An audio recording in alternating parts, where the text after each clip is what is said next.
Very good morning all of you. आज का जो हमारा टॉपिक है वो है एबनॉर्मल साइकोलॉजी के बारे में जानना कि बेसिकली एबनॉर्मल साइकोलॉजी क्यों, क्या है, इसका सब्जेक्ट मैटर क्या है, इसमें हम क्या पढ़ते हैं। तो इसकी बहुत ही कॉम्प्रिहेंसिव हिस्ट्री रही है। और ये जो एबनॉर्मल साइकोलॉजी है, साइकोलॉजी की एक ऐसी ब्रांच है जिसमें हम एबनॉर्मल पर्सनस की बिहेवियर, उसकी मेंटल प्रोसेसेस को स्टडी करते हैं। बेसिकली जो इसका सब्जेक्ट मैटर है उसमें हम ये जानने की कोशिश करते हैं कि मैलएडप्टिव बिहेवियर क्या है, पर्सनैलिटी डिस्टर्बेंसेस कैसे होते हैं, डिसऑर्गेनाइज पर्सनैलिटी क्या है, इसको हम कैसे स्टडी करेंगे, उसकी ट्रीटमेंट और प्रिवेंशन की टेक्निक्स पे हम क्या करते हैं, फोकस करते हैं। That is the abnormal psychology. Abnormal जो बिहेवियर है इसको स्टडी करना कोई नया स्टेप नहीं है, कोई नई चीज़ नहीं है। इसका जो हिस्ट्री है बहुत ही लंबी रही है।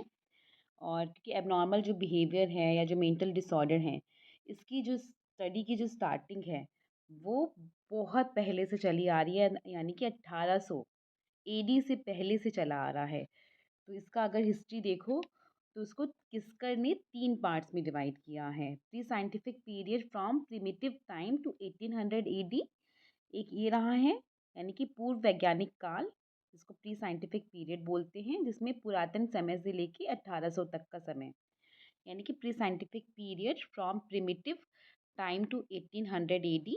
दूसरा टाइम रहा है modern origin of abnormal psychology from 1801 से 1950 तक का, यानी कि एबनॉर्मल साइकोलॉजी का जो मॉडर्न ओरिजिन रहा है, जो कि 1801 से 1950 कहा जाता है। और फिर आज का समय, यानी कि एबनॉर्मल साइकोलॉजी टुडे, आज का असामान्य मनोविज्ञान, यानी कि फ्रॉम 1951 टू टुडे। तो हम अभी बहुत पुराने की बात नहीं करते हैं, क्योंकि जो आपके कोर्स में है उसके फोकस पे हम चलते हैं। तो 20th सेंचुरी से हम स्टार्ट करते हैं कि 20th सेंचुरी की जो फर्स्ट हाफ था, तो जो मेंटल पेशेंट्स थे, हमारे एबनॉर्मल पेशेंट्स थे, उनके लिए एकमात्र उपचार का जो सहारा था वो क्या था?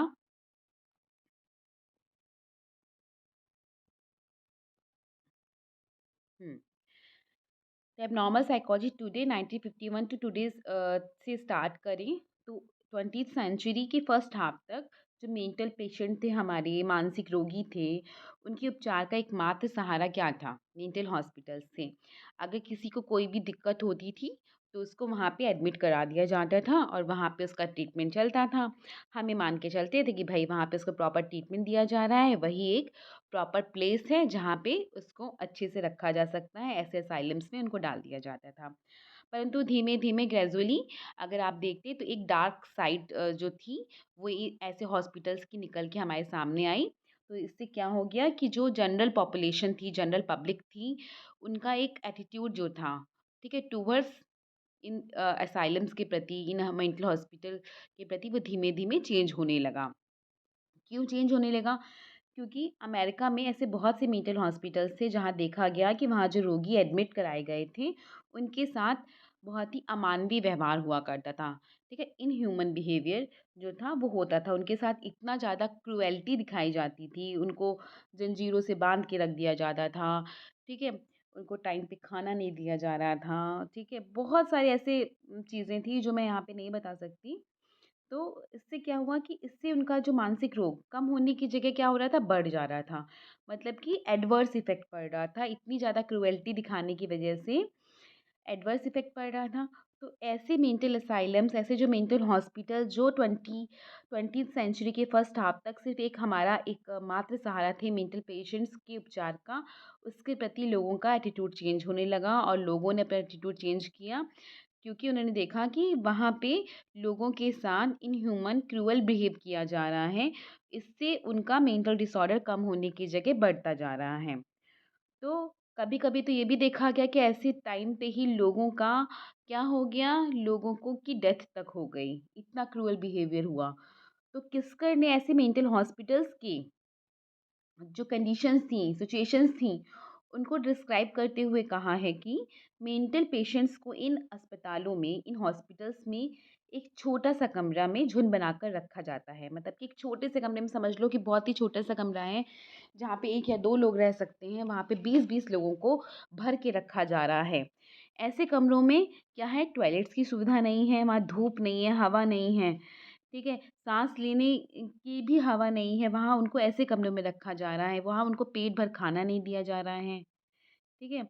और जो कम ऐज की लड़कियां हैं, उनको क्या कर रहे थे वो लोग कि कहा जा रहा था, मतलब ये सुनी बातें जो पीछे आई हमारे सामने, उनको क्या किया जा रहा है, गलत तरीके से किसी गलत बिजनेस में डाल दिया जा रहा है। और जो हॉस्पिटल के जो मैनेजर्स थे या कह दो अथॉरिटी थी, वो उनके साथ बहुत ही अब्यूसिव बिहेव कर रही है। ठीक है, ऐसी बहुत सारी चीज़ें थी जो काफ़ी सामान्य नहीं थी। तो इसके फलस्वरूप क्या हुआ कि ऐसे मेंटल हॉस्पिटल्स में पेशेंट्स को रखने के प्रति लोगों का जो रवैया था, उनका जो एटीट्यूड था, वो चेंज होने लगा। और आजकल अमेरिका में इन मेंटल हॉस्पिटल्स की जगह क्या हुआ, कम्युनिटी मेंटल हेल्थ सेंटर्स ने ले ली। ठीक है, अब हमारे इंडिया में भी यही है ना, कम्युनिटी मेंटल हेल्थ सेंटर्स पाए जाने लगे हैं। जगह-जगह कम्युनिटी सर्विसेज़, कम्युनिटी सर्वेंट्स पाए जाने लगे हैं, जो कम्युनिटी से बाहर निकल के आते हैं, ऐसे लोगों को क्या करते हैं, हेल्प पहुँचाते हैं। और इन सेंटर्स का मेन पर्पस क्या होता था कि मेंटल पेशेंट्स को ह्यूमैनिटी, ठीक है, के तरीके से देखना, ह्यूमन बीइंग के रूप में देखना, उसको एक एप्रोप्रिएट ट्रीटमेंट देना। इन सेंटर्स में 5 तरह की सर्विसेज़ प्रोवाइड की जाती थी। क्या थी वो सर्विसेज़? 24 घंटे इमरजेंसी केयर देना, शॉर्ट टर्म हॉस्पिटलाइज़ेशन, कम से कम समय में जल्द से जल्दी हॉस्पिटलाइज़ेशन दे देना, पार्शियल हॉस्पिटलाइज़ेशन, अगर उसको ज़रूरत है कि ठीक है कि पूरे दिन भर के लिए नहीं रखना है, आधा ही रखना है, आधे टाइम के लिए मतलब 6 ही घंटे के लिए रखना है, आप गए, आपने ट्रीटमेंट कराया, फिर आपको वापस जाना है, तो वो पार्शियल हॉस्पिटलाइज़ेशन हो गया। आउट पेशेंट केयर और काउंसलिंग, ये सब चीज़ें क्या हुई, प्रोवाइड किया जाने लगा। और अमेरिका और कनाडा में ऐसे सेंटर्स की संख्या काफ़ी अधिक है, जिन्हें अपने कार्य के लिए पर्याप्त गवर्नमेंट हेल्प मिल रही है। यही हाल इसी को देखते हुए आज इंडिया में भी है।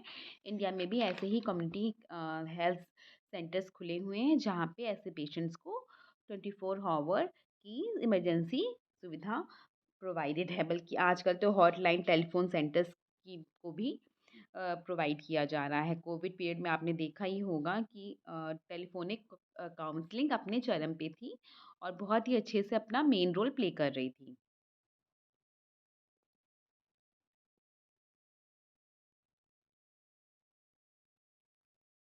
तो इस तरीके से हम देख सकते हैं कि जो एबनॉर्मल साइकोलॉजी है, उसका जो इतिहास है, वो क्या है, 3 मेन पीरियड्स में बाँट के बताया गया है, जिसमें काफ़ी क्या हुआ है, अप्स एंड डाउन रहे हैं।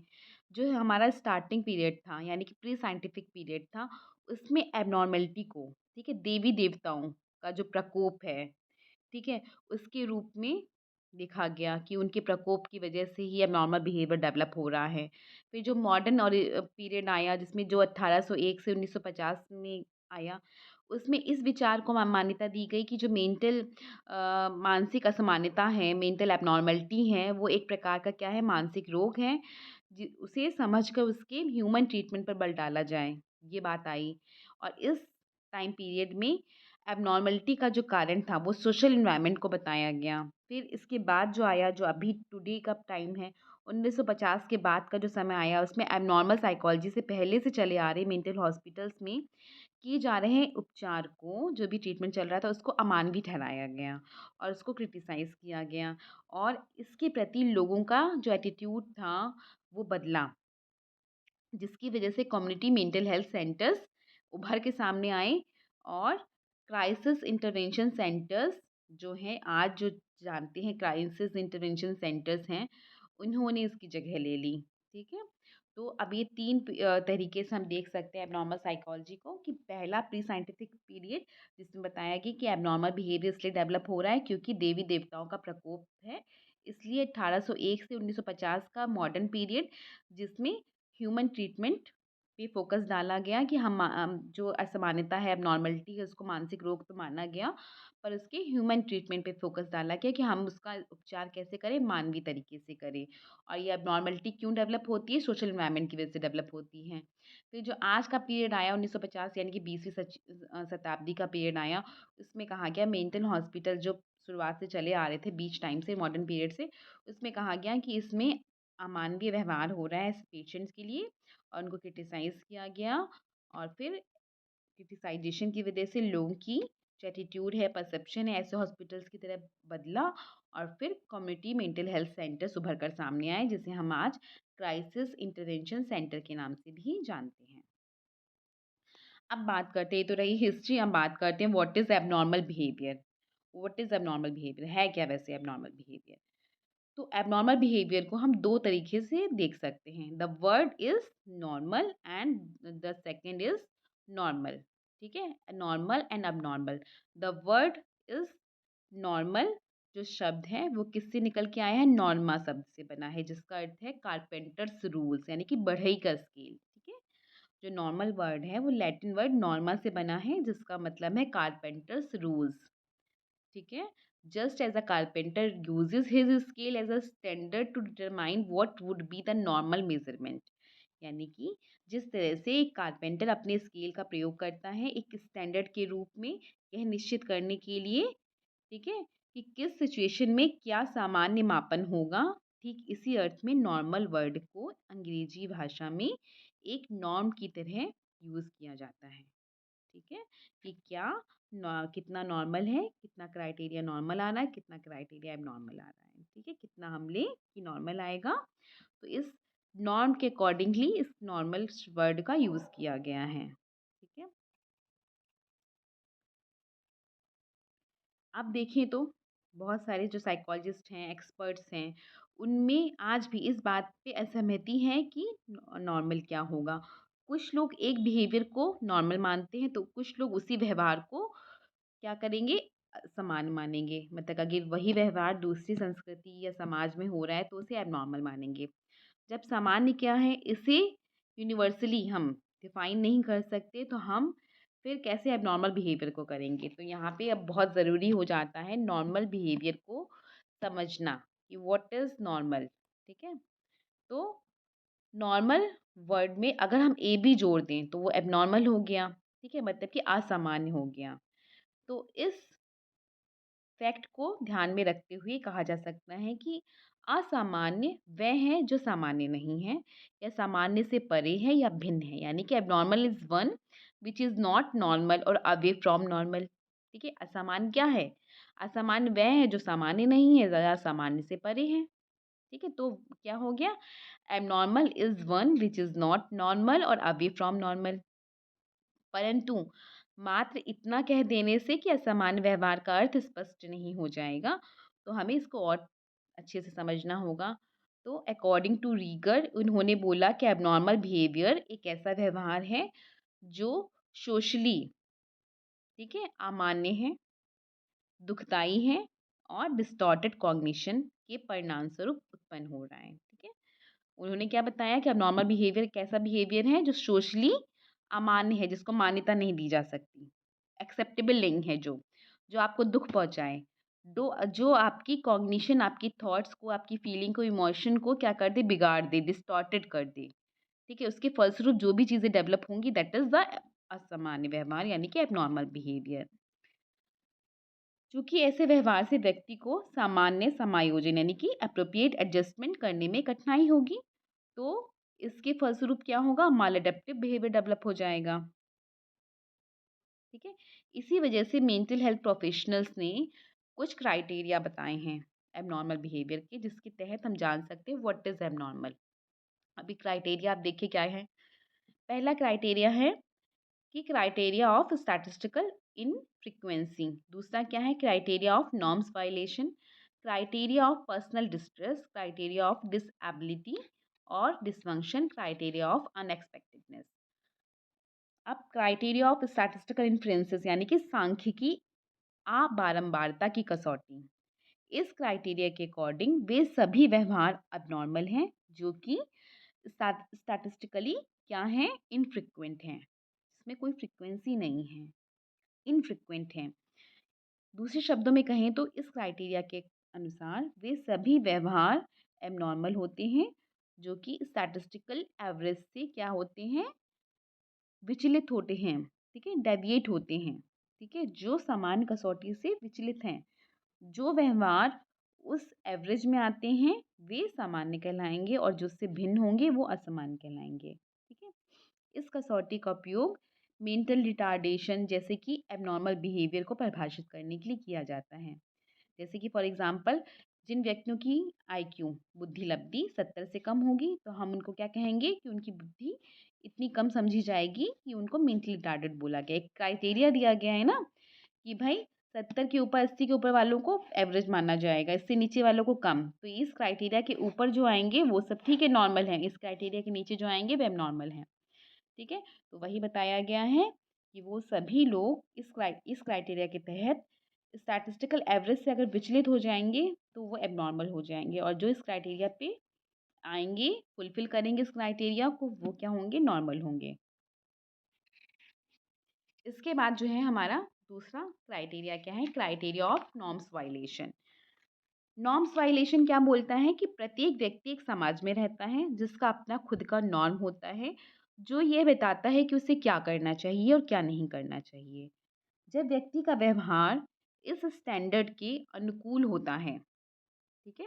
जब व्यक्ति का व्यवहार इस स्टैंडर्ड के अनुकूल होता है तो उसे सामान्य कहा जाता है, परंतु जब उसका व्यवहार इस नॉर्म का क्या करता है, वायलेशन करता है, तो उसे एबनॉर्मल कहा जाता है। जैसे कुछ समाज के नॉर्म्स ऐसे होते हैं जिनमें अपने ही अ, कुछ लोगों के यहाँ क्या कहते हैं ना कि शादी-ब्याह करना सामान्य समझा जाता है, ठीक है? पर ऐसे व्यवहार कुछ समाज में असामान्य समझे जाते हैं, ठीक है? तो ये क्राइटेरिया ऑफ नॉर्म्स वायलेशन हो जाएगा, ठीक है? जो एक समाज में वायलेट करेगा तो दूसरे समाज में नहीं करेगा भाई।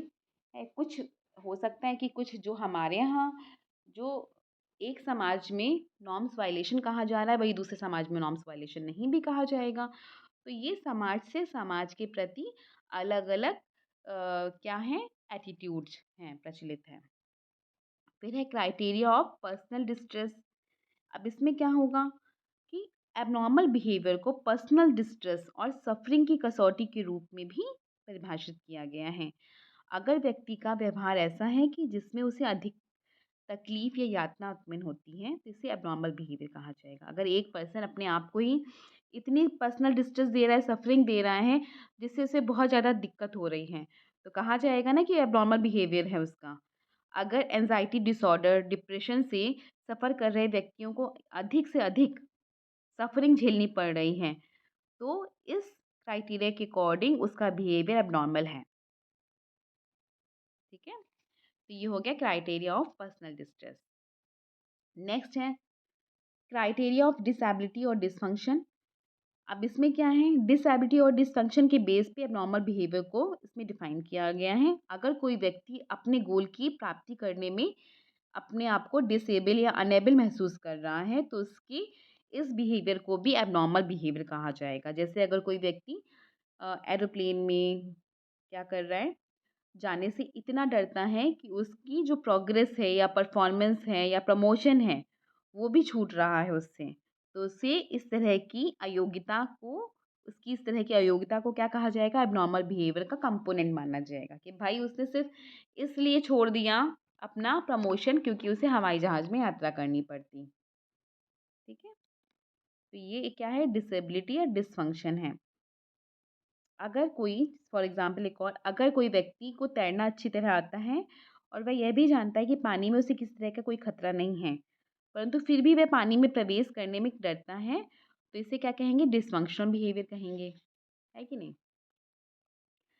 फिर है नेक्स्ट है हमारा क्राइटेरिया फॉर अनएक्सपेक्टेडनेस यानी कि अप्रत्याशा की कसौटी। इसमें डेविसन और नील ने अनएक्सपेक्टेडनेस की जो क्राइटेरिया है इसको बहुत ही इम्पोर्टेंट बताया है और यह कहा है कि इसे भी अबनॉर्मल बिहेवियर का एक इम्पॉर्टेंट कंपोनेंट मानना आवश्यक है। सचमुच में बहुत सारे जो एबनॉर्मल बिहेवियर हैं, जो हमारा एनवायरनमेंट है, एनवायरमेंटल स्ट्रेस उत्पन्न करने वाले स्टिमुलस के प्रति एक तरह की अनएक्सपेक्टेड रिस्पॉन्स ही होता है। जैसे जब व्यक्ति अपनी फाइनेंशियल ठीक है, वित्तीय मजबूती के बावजूद भी अपनी आर्थिक स्थिति के बारे में लगातार चिंतित रहता है। भाई आप फाइनेंशियली बहुत स्ट्रॉन्ग हो, फिर भी क्या हो रहा है आप अपनी इकोनॉमिकल कंडीशन को लेके एंग्ज़ियस बने रहते हो और जब यह एंग्ज़ायटी एवरेज से अधिक हो जाती है, तो ये एंग्ज़ायटी डिसऑर्डर बन जाता है। ठीक है? तो इस फिर यहाँ पे क्या कहा जाएगा कि आपकी जो अनएक्सपेक्टेडनेस है, उसकी वजह से आपने क्या हो रहा है, अबनॉर्मल बिहेवियर डेवलप हो रहा है। ठीक है? तो आपका जो अनएक्सपेक्टेडनेस है, आपका नॉर्म्स वायलेशन है, डिसफंक्शन है, ठीक है?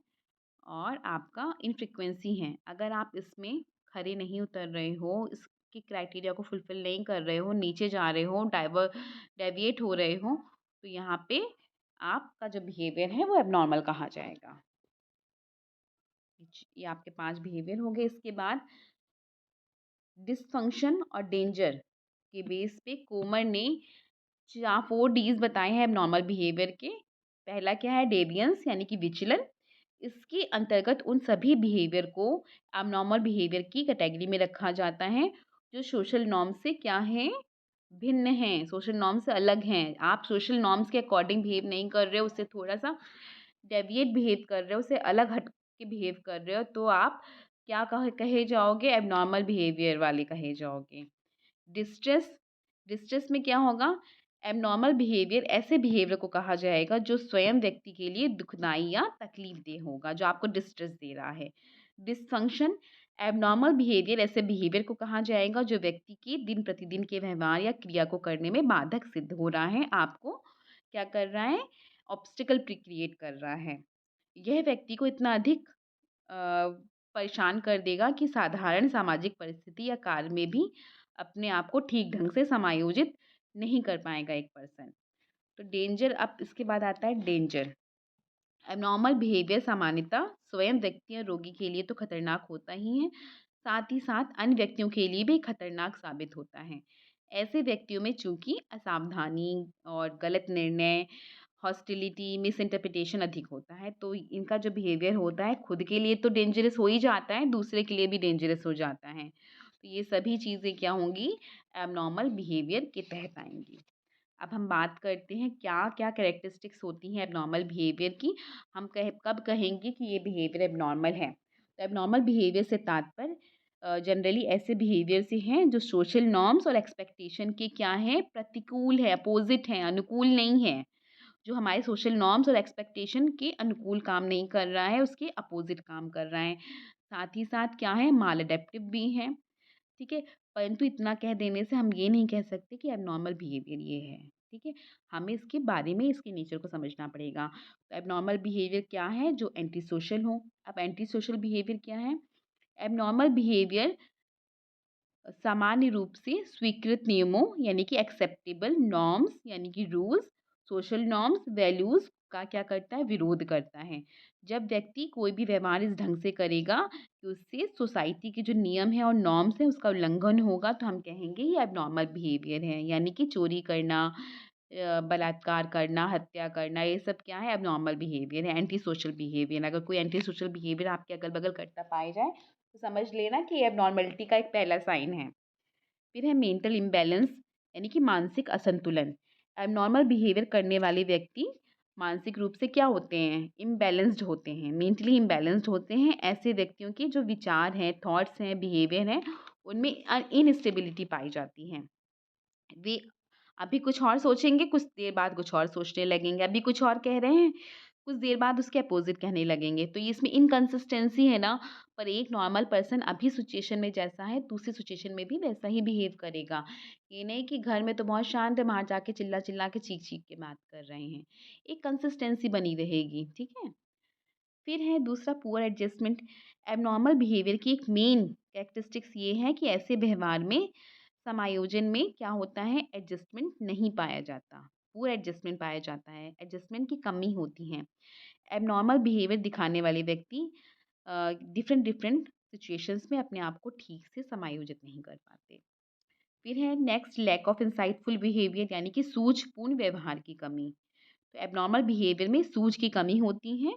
इस तरह की कमी के कारण एबनॉर्मल व्यक्ति को सही गलत, ठीक है, नैतिक अनैतिक, मॉरलिटी और इमॉरलिटी, अच्छा बुरा का ज्ञान नहीं हो पाता। तो फलस्वरूप क्या होगा? ऐसे व्यक्ति अपनी रिस्पॉन्सिबिलिटी को ठीक ढंग से इवैल्यूएट नहीं कर पाते। तो इंसाइटफुल बिहेवियर की कमी होती है और सूझ के अभाव यानी कि इंसाइट के अभाव के कारण ही ये व्यक्ति क्या करते हैं? गलत कार्य को करने में थोड़ा-सा भी हिचकिचाते नहीं हैं। डिसऑर्गेनाइज्ड पर्सनैलिटी यानी कि विघटित व्यक्तित्व। एबनॉर्मल बिहेवियर की एक विशेषता यह भी है कि इस तरह का जो व्यवहार होता है डिसऑर्गेनाइज्ड पर्सनैलिटी द्वारा किया जाता है। जैसे कि ये जो व्यक्ति होंगे इनका पर्सनैलिटी विघटित होगा यानी कि डिसऑर्गनाइज़्ड होगा, तो उसमें क्या है उनका जो कॉग्निशन होगा, मोटर यानी कि उनका जो मोटर फंक्शंस होंगे, जो अफेक्टिव फंक्शन होगा, उसमें कोई भी क्या नहीं होगा, तालमेल नहीं होगा, कंसिस्टेंसी नहीं होगी। तो ऐसे लोग इर्रेशनल सोचते होंगे, मतलब कि विवेकपूर्ण सोचने की जगह अविवेकपूर्ण सोचते हैं, इर्रेशनल सोचने लगते हैं। लैक ऑफ सेल्फ नॉलेज और सेल्फ एस्टीम, एबनॉर्मल बिहेवियर के एबनॉर्मल व्यक्ति के जो बिहेवियर होते हैं, ठीक है, उसमें आप स्पष्ट रूप से देख सकते हो कि आत्मज्ञान और आत्मसम्मान की कमी होगी। ऐसे व्यक्ति ये नहीं समझते कि वह क्यों किसी खास व्यवहार को कर रहे हैं और उसमें दूसरों के प्रति क्यों एक विशेष तरह का भाव उत्पन्न हो रहा है।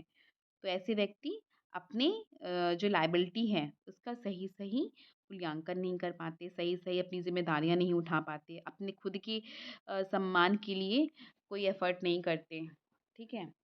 तो अब नेक्स्ट है जो इसमें है फीलिंग ऑफ इनसिक्योरिटी यानी कि असुरक्षा की भावना। एबनॉर्मल व्यक्तियों में असुरक्षा की भावना बहुत तीव्र होती है और प्रायः देखा गया है कि जो ऐसे व्यक्ति होते हैं वह अपने आप को समाज के जो स्वीकृत हिस्से होते हैं उनका पार्ट नहीं मानते। ऐसे व्यक्ति अन्य व्यक्तियों को शक की निगाह से देखते रहते हैं। पूरे टाइम दिमाग में यही चलता रहता है कि कोई उनके बारे में षड्यंत्र रच रहा है और अपने विचारों को कभी भी खुलकर सामने नहीं रखते हैं। इमोशनल इमैच्योरिटी यानी कि संवेगात्मक अपरिपक्वता। एबनॉर्मल बिहेवियर की एक विशेषता यह भी है कि उसमें संवेगात्मक अपरिपक्वता स्पष्ट रूप से देखने को मिलती है। ऐसे व्यक्तियों को अपने संवेग पर नाक के बराबर नियंत्रण होता है। ठीक है, कहीं पे भी रो देना, कहीं पे भी हंस देना, ऐसे व्यक्तियों की आदत सी होती है। फिर है लैक ऑफ सोशल एडेप्टेबिलिटी यानी कि सामाजिक अनुकूलन की क्षमता का अभाव। असमान व्यक्तियों के व्यवहारों में सामाजिक अभियोजन की क्षमता का अभाव पाया जाता है, मतलब कि लैक ऑफ सोशल एडेप्टेबिलिटी। ठीक है, सामाजिक रूप से अनुकूल नहीं होते हैं। ऐसे लोग अपने सहकर्मियों के साथ, पास पड़ोसियों के साथ अधिक संतोषजनक सामाजिक संबंध बनाए रखने में असमर्थ होते हैं। ठीक है, देखो अधिकतर लोग जो लोग लड़ते रहते हैं इधर उधर, ठीक है, फिर कुछ टाइम बाद पता चलता है लो उसने ऐसा क्राइम कर दिया। ठीक है, एबनॉर्मल बिहेवियर ही तो है कि आपने सोसाइटी में अडेप्टेबिलिटी नहीं दिखाई। अधिकतर ही आप लड़ते झगड़ते रहते हो, बिल्कुल भी हेल्पफुल नहीं हो, कोऑपरेटिव नहीं हो, कहीं न कहीं से सोचते ही रहते हो किस तरह से लड़ाई हो जाए। तो ये क्या है, एबनॉर्मल बिहेवियर है। फिर है टेंशन एंड हाइपर सेंसिटिविटी यानी कि तनाव और अति संवेदनशीलता। असमान व्यक्तियों का व्यवहार तनावपूर्ण एवं संवेदनशील होता है। ऐसे व्यक्तियों को अपने संवेग एवं भाव पर कोई नियंत्रण नहीं रहता। फलता क्या होता है कि उसमें मानसिक तनाव की स्थिति बनी रहती है जिससे वे कोई भी कार्य या घटना ध्यान केंद्रित करके नहीं कर पाते। और उसमें क्या होता है, डिस्ट्रैक्शन ऑफ अटेंशन अधिक देखने को मिलता है। ठीक है, और थोड़ा सा भी कोई भी घटना घटी तो ये क्या हो जाएंगे, उत्तेजित हो जाते हैं, बेचैन हो जाते हैं। ठीक है, परेशान से हो जाते हैं। तो मतलब कि इनमें तनाव ज़्यादा होता है और संवेदनशील बहुत ज़्यादा होते हैं। फिर है नो फीलिंग ऑफ रिमोर्स। ठीक है, यानी कि पश्चाताप का अनुभव नहीं होता। असामान्य व्यक्तियों को अपनी गलतियों के लिए किसी भी तरह का कोई पछतावा नहीं होता, पश्चाताप करते ही नहीं हैं। ऐसे व्यक्तियों को ये समझ ही नहीं आता कि उनको उनके द्वारा किया गया कोई भी कार्य गलत हो सकता है। फलतः उसे सुधारने का प्रश्न ही नहीं उठता। जब उनको भाई ये एहसास ही नहीं है कि उन्होंने कुछ गलत किया है तो वो उस पे क्या करेंगे? क्या रिग्रेट फ़ील करेंगे? क्या पश्चाताप करेंगे? तो ऐसे व्यक्तियों को गलत कार्यों के लिए किसी तरह का अफ़सोस या पश्चाताप कभी नहीं होता है। तो इस तरह हम देख सकते हैं कि असामान्य व्यक्तियों का जो बिहेवियर होता है एबनॉर्मल बिहेवियर कहलाता है, जिनकी कुछ स्पेसिफिक कैरेक्टरिस्टिक्स हैं जिनके आधार पे उन्हें आसानी से समझा जा सकता है। ठीक है, तो ये हो गए हमारे एबनॉर्मल बिहेवियर के कंपोनेंट और कैरेक्टरिस्टिक्स। अब आपको इसका अब देखना हो कि भाई नॉर्मल बिहेवियर क्या है, एबनॉर्मल बिहेवियर क्या है, डिफरेंस की बात करें तो जो मैंने कैरेक्टरिस्टिक्स बताई वो एबनॉर्मल बिहेवियर की थी। पर अगर इंसान लैक ऑफ इंसाइटफुल बिहेवियर की हम बात कर रहे हैं, पर नॉर्मल में क्या होगा, इंसाइटफुल बिहेवियर अच्छे से होगा। ठीक है, normal person balance social adjustment दिखाएगा, वहीं नॉर्मल पर्सन में इमोशनल मैच्योरिटी और कंट्रोल होगा। Normal person knowledge of reality को ध्यान में रखेगा और स्ट्रेंज और बिजार बिहेवियर कभी नहीं करेगा, वो सेल्फ केयर का ध्यान रखेगा। ठीक है, तो ये सब चीज़ें क्या हैं, जस्ट अपोजिट जो होंगी वो नॉर्मल में आएंगी। अब बात करते हैं डेफिनेशन और ऑफ एबनॉर्मल साइकोलॉजी की, ठीक है, डेफिनेशंस की बात करते हैं कि डेफिनेशंस बेसिकली क्या बोलती हैं। एबनॉर्मल साइकोलॉजी साइकोलॉजी की एक ऐसी ब्रांच है जिसमें हम एबनॉर्मल व्यक्तियों के, एबनॉर्मल पर्सन्स के बिहेवियर और मेंटल प्रोसेसेस को साइंटिफिकली स्टडी करते हैं और इसे साइकोपैथोलॉजी कहा जाता है। ठीक है, साइकोपैथोलॉजी पता होना चाहिए किसे कहते हैं। ठीक है, जिसमें हम एबनॉर्मल पर्सन्स के बिहेवियर और मेंटल प्रोसेसेस को साइंटिफिकली स्टडी कर रहे हैं, दैट इज कॉल्ड साइकोपैथोलॉजी, जिसका शाब्दिक अर्थ क्या है? Pathology of mind. ठीक है, इससे स्पष्ट है कि एबनॉर्मल साइकोलॉजी का जो विषय वस्तु है वो क्या है? एबनॉर्मल बिहेवियर को स्टडी करना। ठीक है, इसको ध्यान में रखते हुए कुछ डेफिनेशन दी गई, जैसे कि स्ट्रेंज ने दी एबनॉर्मल साइकोलॉजी की डेफिनेशन कि असमान मनोविज्ञान मनोविज्ञान की एक ऐसी शाखा है जिसका संबंध विकृत व्यवहारों के निदान, ठीक है, जिसका संबंध विकृत यानी कि डिस्टॉर्टेड बिहेवियर के किससे हैं? निदान से, डायग्नोसिस से, उसकी क्लासिफिकेशन यानी कि वर्गीकरण से, उसके उपचार यानी कि ट्रीटमेंट से और उनकी व्याख्या करने के लिए उपयुक्त सिद्धांतों से होता है।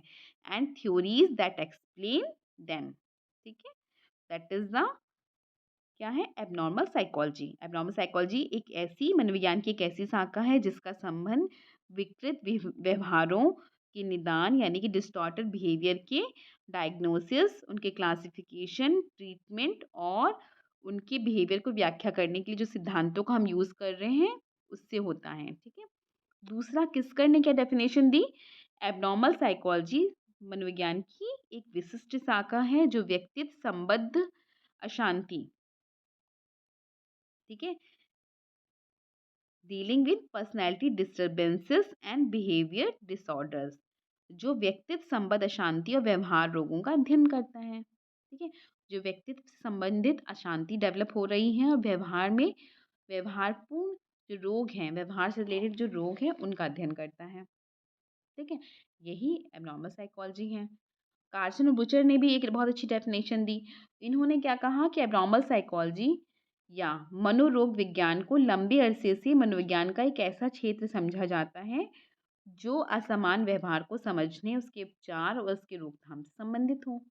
ठीक है, तो बेसिकली एबनॉर्मल साइकोलॉजी क्या है? वो ऐसी साइंस है या मनोविज्ञान की एक ऐसी ब्रांच है जो एबनॉर्मल बिहेवियर के निदान, उसे उसके वर्गीकरण, उसके उपचार और उसकी व्याख्या से संबंधित है। ये एबनॉर्मल साइकोलॉजी है। तो खाली आपको यहाँ समझना है कि क्या-क्या है। अब इन परिभाषाओं की एनालिसिस करें अगर हम डेफिनेशन की, तो क्या निकल के आएगा कि एबनॉर्मल साइकोलॉजी या जिसे हम मनोरोग विज्ञान कह रहे हैं, मनोविज्ञान की एक विशिष्ट शाखा है, एक स्पेसिफिक ब्रांच है। दूसरा, एबनॉर्मल साइकोलॉजी में असमान व्यवहारों के बारे में क्या हम करते हैं? अध्ययन करते हैं। ठीक है, उसकी हम बेसिकली डायग्नोसिस, उसकी कैटेगराइजेशन, उसकी ट्रीटमेंट पे बल डालते हैं। तीसरा क्या है हमारा कि असमान मनोविज्ञान में असमान व्यवहार की थ्योरेटिकल एक्सप्लेनेशन करने की कोशिश करते हैं। ये सब क्या है? हमारी एबनॉर्मल साइकोलॉजी है, जिसमें हम क्या कर रहे हैं? असमान व्यवहारों और असमान मानसिक प्रक्रियाओं के निदान, वर्गीकरण, रोकथाम और उपचार से संबंधित तथ्यों का अध्ययन करते हैं। नेक्स्ट है research methods of abnormal psychology. हम कैसे एबनॉर्मल साइकोलॉजी को स्टडी कर सकते हैं, उसमें कौन कौन से रिसर्च मेथड्स का यूज़ करके हम एबनॉर्मल बिहेवियर को स्टडी कर पाते हैं। जैसा कि हम जानते हैं कि एबनॉर्मल साइकोलॉजी के जो सब्जेक्ट मैटर हैं वो क्या है? एबनॉर्मल बिहेवियर को स्टडी करना है। इस एबनॉर्मल बिहेवियर का की जो साइंटिफिक स्टडी करने के लिए इस क्षेत्र में बहुत सारी विधियां बनाई गई हैं साइकोलॉजिस्ट के द्वारा, जो कि हैं ऑब्जर्वेशन मेथड। आपको पता है कि आप ऑब्जर्व कर रहे हो किसी भी पर्सन को और फिर देख रहे हो, चेक कर रहे हो कि वो किस तरह का बिहेव कर रहा है। एक सिचुएशन में जैसा बिहेव कर रहा है, दूसरे में भी वैसा बिहेव कर रहा है। आपको पढ़ चुके हो आप लोग बीए में पहले भी।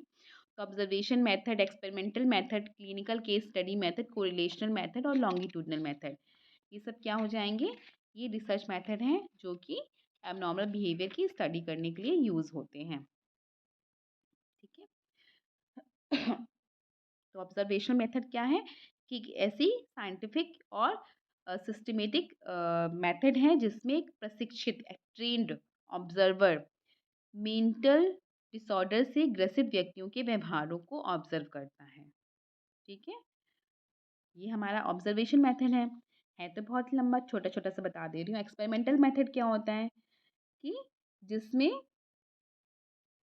कॉज और इफेक्ट के बीच में हम क्या करते हैं, स्टडी करते हैं। ठीक है, यानी कि हम एक्सपेरिमेंट में वेरिएबल्स पे मैनिपुलेशन करते हैं और फिर देखते हैं कि डिपेंडेंट वेरिएबल पे उसका क्या इफेक्ट पड़ रहा है। फिर नेक्स्ट आता है हमारा, ये हमारा एक हमारा ये हो गया। इसको डिटेल में अगर देखेंगे, ज़रूरत पड़ेगी तो समझाएंगे, जैसे ये पार्ट में है नहीं आपके। फिर है clinical case study. Clinical case study basically idiographic research पे बेस्ड है, जिसमें किसी विशेष रोगी की इन डेप्थ एक्सप्लेनेशन और एनालिसिस की जाती है। ठीक है, तो case study involves detailed observation of a single patient's behaviour. ये आपका हो जाएगा clinical case study. Correlational method क्या होता है? In correlational studies researchers investigate the relationship between uncontrolled events. ठीक है, अनियंत्रित घटनाओं के बीच संबंधों का क्या होता है, अनुसंधान किया जाता है, रिसर्च की जाती है। और लॉन्गिट्यूडनल मेथड क्या होता है? लॉन्गिट्यूडनल वैसे तो प्रोस्पेक्टिव मेथड कहे जाते हैं। ये एक ऐसी विधि है जिसमें व्यक्तियों के एक ही समूह का अध्ययन कई बार करते हैं। टाइम ऑर्डर रिलेशनशिप देखते हैं कि अभी जैसे जनवरी में देखा उसको सर्च कर इनका स्टडी करके कि अभी ये रिजल्ट आ रहा है, अभी इनका बिहेवियर ऐसा है, क्या फैब में ऐसा है, मार्च में भी ऐसा है। ठीक है, तो ये लॉन्गिट्यूडनल मेथड लंबे समय तक चलते हैं। फिर आता है हमारा डायग्नोस्टिक क्लासिफिकेशन सिस्टम। ये आप सबको पता होगा कि असमान व्यवहारों का नैदानिक वर्गीकरण किया, यानी कि diagnostic classification of abnormal behaviour किया गया। तो जो क्लासिफिकेशन है वो बहुत लंबे समय से मुख्य चर्चा का विषय रहा। यहाँ क्लासिफिकेशन से तात्पर्य एब्नॉर्मल बिहेवियर को ऐसे श्रेणियों में कैटेगराइज करने से था जिनसे उनके नेचर को ठीक ढंग से स्पष्ट रूप से समझा जा सके। कैटेगराइजेशन की इस टेक्निक को क्या कहा गया? डायग्नोसिस कहा गया। और जब डायग्नोसिस साइकोलॉजिकल मेथड द्वारा किया जाए तो उन्हें साइको डायग्नोसिस कहा गया। ठीक है, इसी अर्थ में सेलिगमन और रोजेनहॉर्न ने डायग्नोसिस को क्या किया, डिफाइन किया और क्या डेफिनेशन दी कि diagnosis is the categorization of psychological disorder according to behavioural और साइकोलॉजिकल पैटर्न्स, यानी कि व्यवहार परक और मनोवैज्ञानिक पैटर्न के अनुसार। व्यवहार परक यानी कि बिहेवियरल और साइकोलॉजिकल पैटर्न के अनुसार मनोवैज्ञानिक विकृतियों का, ठीक है, साइकोलॉजिकल डिसऑर्डर्स का जो कैटेगराइजेशन होता है that is called the diagnosis. ठीक है, अब ये जो कैटेगराइजेशन किया है हमने एबनॉर्मल बिहेवियर का या मालाडिप्टिव बिहेवियर के नेचर, कॉजेस और ट्रीटमेंट। ठीक है, तो कैटेगराइजेशन करने की वजह से हमें एबनॉर्मल बिहेवियर के नेचर, कॉज और ट्रीटमेंट के बारे में अच्छे से पता चल पाता है, हम एक अच्छी सी आउटलाइन बना पाते हैं। ठीक है, इसी वजह से कैटेगराइजेशन किया गया था। ठीक है, और वैसे तो ये जो डायग्नोस्टिक क्लासिफिकेशन सिस्टम आया, इसकी आवश्यकता भी हमें कुछ कारणों से महसूस हुई। वैसे तो बहुत सारे कारण थे, 5 स्पेसिफिक रीज़न थे। और वो रीज़न क्या थे? पहला था डायग्नोसिस प्रोवाइड्स अ कम्युनिकेशन है शॉर्ट हैंड, यानी कि निदान एक संचार न्यूनता प्रदान करता है।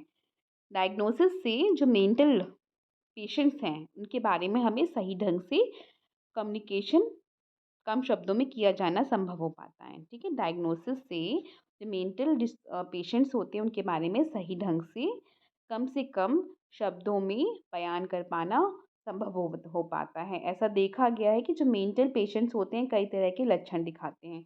जैसे भाई, अब वैसे तो सीजोफ्रेनिक पेशेंट जो है उसमें बहुत सारे सिम्टम्स होंगे, पर हम क्या क्या सिम्टम्स के थ्रू बताते रहेंगे कि ये सीजोफ्रेनिक पेशेंट में पाया जाएगा। अब तो एक टर्म बता दिया गया सीजोफ्रेनिया, उसमें बहुत सारे सिम्टम्स रखे गए। ठीक है, इन क्लासिफिकेशन सिस्टम्स में। तो जब हम किसी को बोलते हैं कि सीजोफ्रेनिया है, एंजाइटी है, डिप्रेशन है, तो हम कम से कम शब्दों में ज़्यादा से ज़्यादा क्या प्रोवाइड करते हैं? कम्युनिकेशन प्रोवाइड कर देते हैं। तो ये एक सबसे अच्छा एक रीज़न था कि डायग्नोस्टिक क्लासिफिकेशन सिस्टम लाया जाए।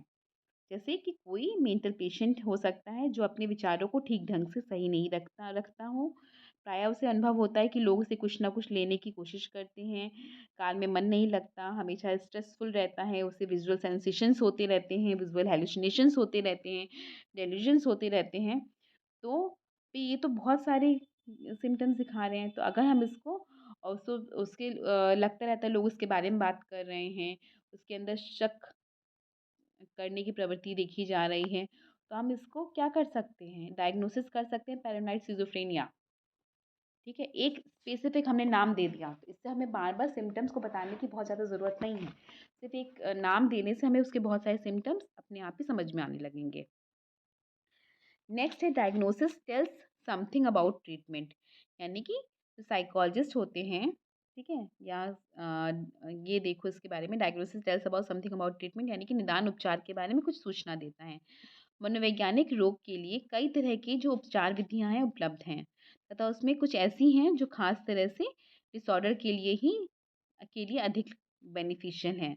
तो डायग्नोसिस को विशेष तरह के मानसिक रोग के रोगी के लिए अ, जो हमारी डायग्नोसिस है, निदान शास्त्री को विशेष तरह के मानसिक रोगी के उपयोग के लिए उपचार विधियों पर ही अपना ध्यान देने के लिए बाध्य करती हैं। जैसे कि ये पैरानॉइड सिज़ोफ्रेनिया है, व्यामोही मनोविकलता का जो रोगी है, उसको हमें क्या है, वर्बल साइकोथेरेपी नहीं देनी है, उसे हमें वेलियम देंगे तभी वो क्या होगा, उसका इलाज संभव होगा। ठीक है? तो अब जो है वेलियम देंगे या अभी करंट में जो भी मेडिसिन्स आई होंगी वो हम उसको प्रोवाइड करेंगे, थेरेपीज़ देंगे, तभी उसका वो पॉसिबल होगा डायग्नोसिस, ठीक है? वरना वर्बल साइकोथेरेपी उसको देने से कोई मतलब नहीं है। तो अगर हमने डायग्नोसिस कर ली कि भाई ये पेशेंट के ये सिम्पटम्स हैं और पैरानाइड सिज़ोफ्रेनिया है, तो फिर भाई जब निदान हो गया तो उपचार हमें ईज़िली मिल जाएगा। इसके कहने का मतलब ये है। फिर है diagnosis tells about aetiology of disorder, यानी कि डायग्नोसिस जब हमें मिल जाती हैं तो हम इजीली उसके कॉज को जान सकते हैं कि कोई डिसऑर्डर किस वजह से उत्पन्न हुआ है, उसकी हम कारणों को जान पाते हैं। ठीक है?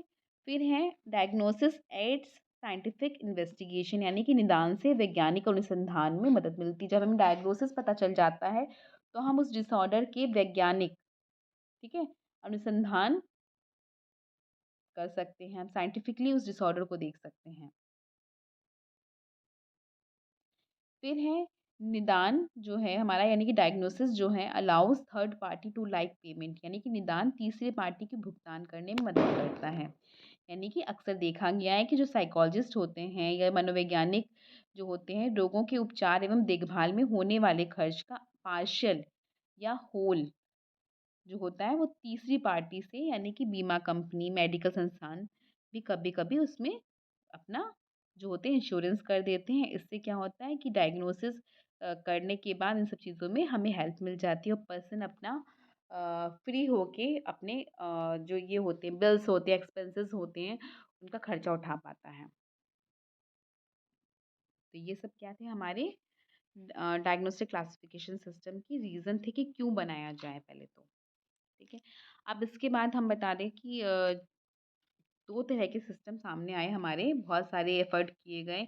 इसके बाद 2 तरह की कॉमन कैटेगरीज़ बनाई गईं, जिसमें कि ये सिस्टम सामने आए। एक तो इंटरनेशनल क्लासिफ़िकेशन सिस्टम आया, दूसरा इंडियन क्लासिफ़िकेशन सिस्टम आया। इंटरनेशनल क्लासिफ़िकेशन सिस्टम जो था, वो हमारा फ़ॉरेन का है। इंडियन क्लासिफ़िकेशन सिस्टम जो है, वो हमारा है, ठीक है? हमारे इंडिया का है। ठीक है। इंटरनेशनल क्लासिफिकेशन सिस्टम जिसको आज हम डीएसएम यानी कि डायग्नोस्टिक स्टैटिस्टिकल मैनुअल के नाम से जानते हैं, मैनुअल ऑफ मेंटल डिसऑर्डर के नाम से जानते हैं, और इंडियन क्लासिफिकेशन सिस्टम जिसको हम इंटरनेशनल क्लासिफिकेशन ऑफ डिजीज़ आईएन के नाम से जानते हैं, आईसीडी के नाम से जानते हैं, ठीक है। इसे डब्ल्यूएचओ ने बनाया था। आईसीडी देख रहे हो, आईसीडी अभी 11 चल रहा है और डीएसएम 5 चल रहा है। करंट जो चल रहा है डीएसएम 5, और जो हमारा इंटरनेशनल क्लासिफिकेशन है वो इंटरनेशनल क्लासिफिकेशन ऑफ डिसीज़ है, वो अभी इस टाइम 11th चल रहा है। डीएसएम 4 से बहुत सारे क्वेश्चंस निकल के आ सकते हैं कि डीएसएम 4 में से 5 में जब आया है तो क्या-क्या चेंजेस आपके में आईसीडी की बात नहीं की गई है, DSM-5 की बात की गई है। तो DSM-5 के बारे में बात करते हैं कि जो DSM था, इसका तो पूरा नाम आपको पता ही होगा, diagnostic statistical manual of mental disorder. ICD का पूरा नाम क्या है? इंटरनेशनल क्लासिफिकेशन ऑफ डिजीज़, ठीक है? ये आपका 11th चल रहा है, DSM-5 चल रहा है। लेकिन DSM-5 जो था, वो जब DSM-5 बना तो उससे पहले जो 4 था, उसमें एक्सेस थे, ठीक है? तो यही बताया गया है the DSM is produced by a single national professional association that is American psychological association. DSM को लाने का मेन जो श्रेय है वो APA को है, अमेरिकन साइकोलॉजिकल एसोसिएशन को। वहीं आईसीडी को लाने का मेन श्रेय किसको है? WHO को, वर्ल्ड हेल्थ ऑर्गेनाइजेशन को है। The emergence of DSM was in 1952 में हुई, वही आईसीडी की जो इमरजेंस थी वो 1948 में हुई। The DSM is approved by the assembly of the American psychiatric association, a group much like APA council of representative. American psychiatric association से अप्रूव्ड है और वहीं ICD is approved by the world health assembly composed of the health minister of the 193 WHO members country, ठीक है? 193 WHO की जो members countries हैं उनके थ्रू अप्रूव्ड है। DSM is mainly for mental disorders के लिए है, whereas ICD is mainly for the classification of diseases, but F section is for mental disorder, ठीक है? The latest edition of DSM is DSM-TR था, DSM-5 से पहले, ठीक है? अभी DSM-5 है। DSM is not multilingual, DSM multilingual नहीं है। DSM not have any digital version of it, ठीक है? वहीं the latest version of ICD is ICD-11। The DSM generates a very substantial proportion of the American Psychiatric Association revenue, not only from sales of the book itself, but also from related product and copyright permission for books and scientific articles। इस सब की जो copyright issues हैं, इसको हम ऐसे use नहीं कर सकते, प्रोफेशनल और एथिकली ही यूज़ कर सकते हैं, ठीक है? आईसीडी क्या है? मल्टीलिंगुअल है। आईसीडी का डिजिटल वर्ज़न भी प्रोवाइडेड है, ठीक है? तो ये सब तो इसके पार्ट हैं। पर इसके अलावा भी जो सबसे मेन क्वेश्चन है कि जब DSM-5 अपने उसमें आया, उसमें उससे पहले DSM-4 में या DSM-4 TR में एक्सेस हुआ करते थे। एक्सेस 1, 2, 3, 4, 5। एक्सेस 1 जो था उसको ये जो अब एक्सेस हटा दिए गए हैं, तो एक्सेस पे क्या-क्या था ये आपको जानना ज़रूरी है। एक्सेस 1 पे क्लिनिकल सिंड्रोम्स थे, यानी कि इस आयाम में पर्सनैलिटी डिसऑर्डर और मेंटल रिटार्डेशन को छोड़ के सभी 16 मेंटल डिसऑर्डर को रखा गया था, यानी कि anxiety disorder, schizophrenia, major depression, BPAD, सभी तरह के जो डिसऑर्डर्स थे इसमें आते थे। एक्सेस 2 पे पर्सनैलिटी डिसऑर्डर और मेंटल रिटार्डेशन को रखा गया था। एक्सेस 3 पे जनरल मेडिकल कंडीशंस थी, ठीक है? एक्सेस 4 पे psycho social environmental problems related disorder आते थे और एक्सेस 5 में ग्लोबल असेसमेंट ऑफ फंक्शनिंग थी, जिसमें अडेप्टिव फंक्शन के स्तर का मेजरमेंट किया जाता था। तो ये सब एक्सेस को हटा दिया गया है, ये रिमूव कर दिया गया है DSM-5 में, ठीक है? आप तुम लोग को दिख ही रहा है, बायो साइको सोशल फॉर्मुलेशन कर दिया गया है। इसमें 3 कैटेगरी डिवाइड की गई है, जिसमें बायोलॉजिकल कंट्रीब्यूटर्स, ठीक है? दूसरा पे साइकोलॉजिकल कंट्रीब्यूटर्स और सोशल कंट्रीब्यूटर्स आ गए हैं अब इसकी जगह पे। तो ये था आपका DSM-5 और ICD-11। इसका आपको फुल फॉर्म दिख रहा है, ये आप अच्छे से पढ़ लीजिएगा। DSM-5 diagnostic and statistical manual of mental disorder 5th edition चल रहा है। ये APA के द्वारा, यानी कि अमेरिकन साइकियाट्रिक एसोसिएशन द्वारा। ICD-11 MMS यानी कि international classification of disease of mortality and morbidity and statistics, यानी कि WHO, वर्ल्ड हेल्थ ऑर्गेनाइजेशन द्वारा। तो ये आपका एबनॉर्मल साइकोलॉजी क्या है, एबनॉर्मल बिहेवियर क्या है, इसके क्राइटेरिया क्या है, 4 Ds क्या है कोमर के। DSM-5 कब इमरजेंस में आया, ICD-11 जो था या ICD जो था कब इमरजेंस में आया, इसको लाने के लिए कौन सी संस्था इम्पॉर्टेंट है, इसको लाने के लिए ICD को लाने के लिए कौन सी जो एजेंसी थी उसने इम्पॉर्टेंट रोल प्ले किया, ये सब आपको पता होना चाहिए। ये सब MCQ के इम्पॉर्टेंट क्वेश्चन हैं बच्चों। तो होपफुली आपको सब समझ में आया होगा। Thank you so much. अगर कुछ भी कहीं कन्फ्यूज़न हो तो क्लास में दोबारा से पूछ लेना। ठीक है? थैंक यू सो मच बच्चों।